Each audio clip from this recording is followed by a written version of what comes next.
Ya, aquí continuamos con la segunda parte del video. Vamos ahora a definir unos conceptos como ácido fuerte, base fuerte, pero antes de ello debemos definir el concepto de electrolito. Existen diferentes tipos de formas de entender esta sustancia. Tenemos acá el caso del cloruro de sodio. El cloruro de sodio en solución acuosa es capaz de disociarse al 100% en dos sustancias, en ion sodio y en ion cloruro. Por ejemplo, si nosotros disolviésemos, por ejemplo, un mol de cloruro de sodio en solución acuosa, 100% se va a encontrar un mol de ion sodio y un mol de ion cloruro, porque la molécula en realidad o la sustancia se fracciona en dos partes, en partes iguales. Pero también tenemos el otro caso, que nuestra sustancia electrolito no sea electrolito fuerte. Tenemos el caso, por ejemplo, del ácido acético. Esta sustancia es capaz de tener un equilibrio de disociación donde en solución podemos encontrar las tres especies: la sustancia ácida, el ácido acético, el ion acetato disociado y el protón disociado. Esa es la diferencia. Entonces, para nosotros vamos a definir que los ácidos fuertes los vamos a denominar como inmediatamente un electrolito fuerte. Eso quiere decir que sus concentraciones molares, tal cual como está escrita acá, son exactamente igual a la concentración molar de su parte ácida. En este caso es el ion hidronio. Por ejemplo, si tenemos 1 molar, 1 molar, 2 molar, 2 molar. Si tenemos 30 molar, 30 molar en ácido. Es el mismo valor numérico. ¿Dónde hay que tener cuidado? Cuando la sustancia tiene, por ejemplo, más de un ion hidrógeno, que en el caso del ácido sulfúrico tiene 2 protones, y aquí la reacción está pensada en una única disociación, pero podía, en la ecuación está escrito un 2 acá. Entonces, ¿qué nosotros teníamos que hacer? La concentración de hidrógeno multiplicarla también por 2. En nuestro caso, para fines prácticos del curso, ustedes tienen que saber solamente que el ácido clorhídrico lo vamos a utilizar como ejemplo siempre en los ácidos fuertes, y vamos a obviar lógicamente el uso de los otros. Como también pueden ver, que generalmente cuando se escriben estas sustancias de electrolitos, podemos ver las flechas que generalmente van en un único sentido. Eso también les puede ayudar un poco a dilucidar, observar más o menos estos cambios. Sigamos avanzando. Los ácidos débiles, por el contrario, nosotros podemos observar que la flecha está en ambos sentidos y nos indica que es un equilibrio. El ácido fluorhídrico con agua, acuoso y líquido, se disocia en ion hidronio y ion fluoruro, pero ion fluoruro puede abstraer o atraer un protón del hidronio y recuperar su forma protonada. Eso lo hacen lógicamente con todas las sustancias. Para nosotros vamos a considerar solo el ácido clorhídrico como ácido fuerte, y todas las otras sustancias que generalmente les voy a poner en los ejercicios deberían ser ácidos débiles. ¿Ya? En las bases fuertes acá no hay problema, porque las bases fuertes son todas aquellas que tienen la presencia de hidróxido. Todos los compuestos que tienen hidróxido nosotros inmediatamente los vamos a catalogar como una base fuerte. Las bases débiles, por el contrario, no necesariamente tienen que tener el ion hidróxido. Por ejemplo, el mismo caso del ion fluoruro. Tenemos el ion fluoruro, le hacemos reaccionar con agua solamente, no con hidrógeno, le va a quitar un protón, como la definición que tiene de Brownstein y Lowry, va a aceptar un protón del ácido y va a generar la sustancia conjugada. Esa es la idea. Tenemos algunas definiciones acá. El par ácido base conjugada, la base conjugada de un ácido fuerte no tiene medida de fuerza. Eso quiere decir que si tenemos un ácido fuerte, como por ejemplo el ácido clorhídrico, si lo comparamos con el ion cloruro no tiene fuerza básica, teniendo esta consideración. Después, el hidronio es el ácido más fuerte que existe en disolución acuosa y el ion OH es la base más fuerte que existe en disolución acuosa. Acá tenemos algunos ejemplos de ácidos fuertes, ácidos débiles y la fuerza de su base conjugada. El ácido más fuerte que tenemos en nuestra tabla es el ácido perclórico, que está aquí. Podemos observar que forma el ion perclorato, que es muy débil. ¿Qué quiere decir esto? Que el ion perclorato no va a aceptar un hidrógeno del agua para recuperar el ácido correspondiente. Eso pasa con todos los ácidos fuertes. Aquí está el ejemplo que hablaba yo del ion cloruro. El ion cloruro no va a aceptar un protón del agua para formar el ácido clorhídrico. A eso se refiere. O en palabras más sencillas, si yo por ejemplo tengo agua pura, pH 7, y le agrego cierta cantidad de cloruro de sodio, el pH no va a cambiar. En cambio, en las sustancias que son débiles o catalogadas como débiles, que no se ionizan en un 100%, sus iones son un poco más fuertes. Tomemos el caso del ácido acético y el ion acetato. Si nosotros disolviésemos ácido acético en agua, el pH debería ser ácido. ¿Por qué? Porque el ácido acético va a entregar un protón al agua y va a aumentar la concentración de iones hidronio. En cambio, si nosotros tenemos el ion acetato solamente, tenemos agua pura, ion acetato, el acetato, como es una sustancia, una base conjugada un poco más fuerte, le va a quitar uno de los hidrógenos al agua y se va a empezar a liberar un poco de iones OH, como su equilibrio está especificado, disculpen. ¿Eso qué quiere decir? Que el pH de las soluciones de ion acetato son un poco más básicas. ¿Ya? Sigamos avanzando. Acá está el ejemplo más gráfico de qué es lo que es un ácido fuerte y un ácido débil. Tenemos, por ejemplo, el ácido clorhídrico antes de la iniciación y inmediatamente cuando lo dejamos en agua, 100% protón, 100% ion cloruro. La molécula se disocia o se parte por la mitad, si lo dejamos en una forma más coloquial. Después tenemos el ácido débil, por ejemplo, el ácido fluorhídrico.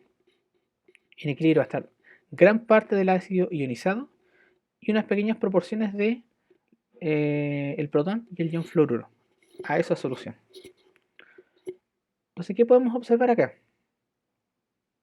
Que cómo se puede calcular los pH de este tipo de soluciones. Si tenemos un ácido fuerte, entonces su pH es directamente, o sea, disculpe, la concentración del ion hidronio es directamente la misma concentración del ácido en cuestión.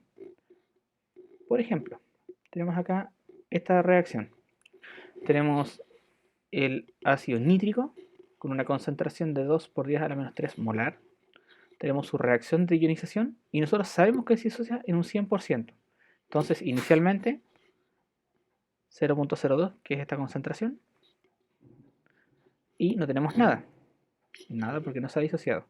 Pero finalmente cuando nosotros disolvemos este ácido en agua, ¿qué vamos a observar? Que la concentración es esta, totalmente ionizado tanto para el ácido, o sea, el ion hidronio, como para el ion nitrato. Esto es antes de la ionización o antes de preparar esa solución, y después esto ocurre en contacto con el agua. Entonces, ¿cómo puedo calcular el pH? Directamente se toma el valor. El pH de la solución de ácido nítrico 2 por 10 a la menos 3 molar va a ser igual a menos el logaritmo de 2 por 10 a la menos 3 molar. Y eso es un valor de 2.7. Es muy, muy, muy sencillo. Tenemos acá otro ejemplo de una solución básica.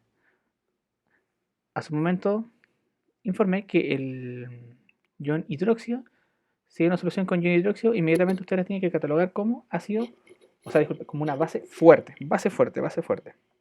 Entonces, misma reacción, condición inicial, condición final. Inicialmente tengo eso, 0,018, que es la concentración molar, 0 y 0. Hago la disolución y los valores ahora son estos que están acá. Pero observen qué ocurre acá. Como el hidróxido de bario tiene un subíndice 2, quiere decir que por cada mol de hidróxido de bario, ¿cuántos moles de ion OH se está liberando al medio? El doble. Ese 2 de ahí corresponde a ese 2 de acá. Entonces 0,036. Y por ende el pH depende de ese cálculo. Lo primero que debemos calcular es el pOH. Sería menos el logaritmo de 0,036 que está acá. Y ese resultado se lo tenemos que restar a 14 para obtener el pH. Menos el logaritmo de 0.036 da como resultado 1.44. 14 menos 1.44 nos da como resultado 12,56. Y si lo redondeamos, es 12,6. Sigamos avanzando. Como hablamos recién, los ácidos débiles y también las bases débiles, el criterio es exactamente el mismo, tienen un equilibrio de ionización. Aquí está la fase completa y acá está resumida. Los ácidos o el ácido en contacto con el agua libera el ion hidronio y el anión del ácido correspondiente. Por ende, nosotros podemos escribir la constante de equilibrio, considerando que el agua no va dentro del valor de la constante de equilibrio porque es una sustancia líquida. Entonces la constante de acidez, K(A), va a ser igual a la concentración de hidronio por la concentración del anión dividido por la concentración del ácido inicial.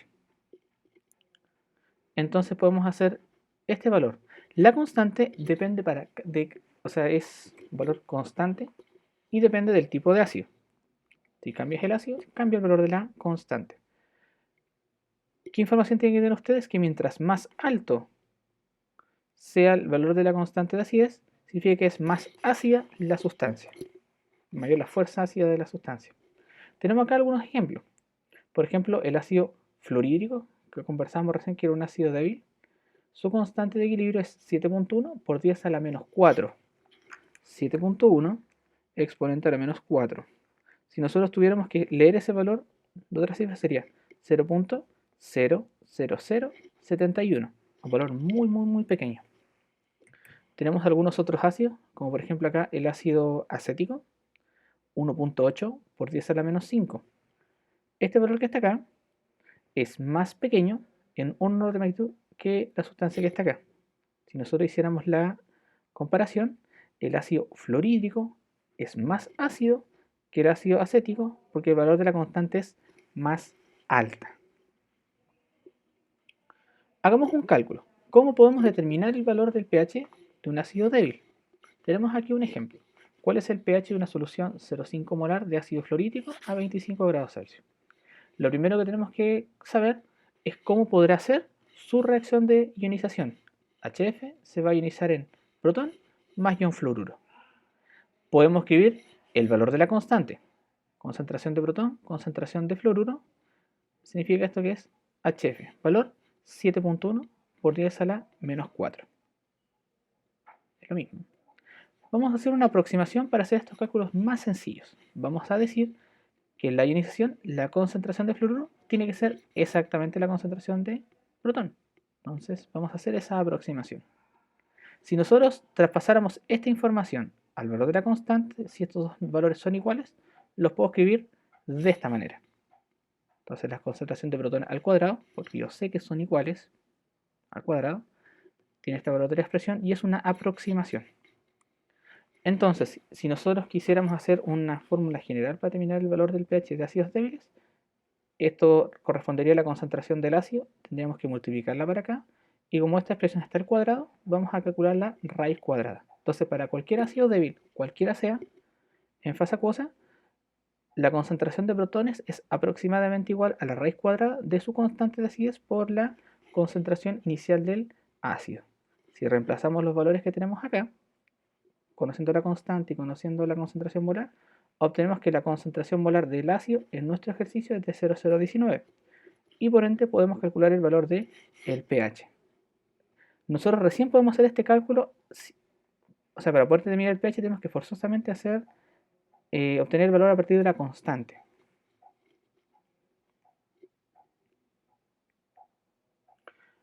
Para resolver problemas de ionización de ácidos débiles tienen que identificar qué especie puede afectar el pH. En la mayoría de los casos se puede ignorar la autoionización del agua porque es bastante débil. Recuerda que la autoionización del agua las concentraciones son 1 por 10 a la menos 7. Ignorar el OH porque estamos generalmente en un medio prótico, para el caso de recién. Después tenemos que expresar estos valores en concentración de equilibrio con una única incógnita, que es X. Y la constante de acidez en términos de las concentraciones del equilibrio. Y podemos calcular la concentración de la especie. Teniendo esta información, también podemos informar como el porcentaje de ionización. Ese porcentaje de ionización hace alusión a la concentración del ácido con respecto a la concentración inicial. Por ejemplo, este es el valor. Si yo conozco la concentración del ácido, conozco la concentración de hidrógeno, puedo calcular la ionización. Volvamos un poquito al problema anterior. La concentración de protón, 0.019, dividido por la concentración del ácido, 0.5, por 100. Eso quiere decir que nuestro ácido del ejemplo anterior está ionizado a 3.8 1%, es muy poquito. Así que podemos ver 100% fuerza ácida, ácidos débiles es muy poca la ionización. Las bases también pueden sufrir la misma reacción, pero no vamos a calcular la constante de acidez, sino que la constante de basicidad. Tenemos acá el ejemplo del amoníaco, agua, para formar hidronio y OH. O sea, amonio, disculpen, amonio y OH. Escribimos los respectivos términos, pero aquí vamos a observar que el valor que a nosotros nos interesa saber es la concentración de OH.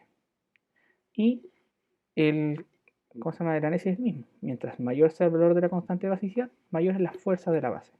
Tenemos aquí algunos ejemplos. Por ejemplo, la etilamina, 5.6 por 10 a menos 4, K sub B, no es K sub A, es K sub B.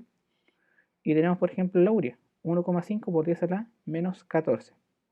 Esta sustancia de acá es más básica que esta sustancia que está acá abajito. ¿Qué podemos observar?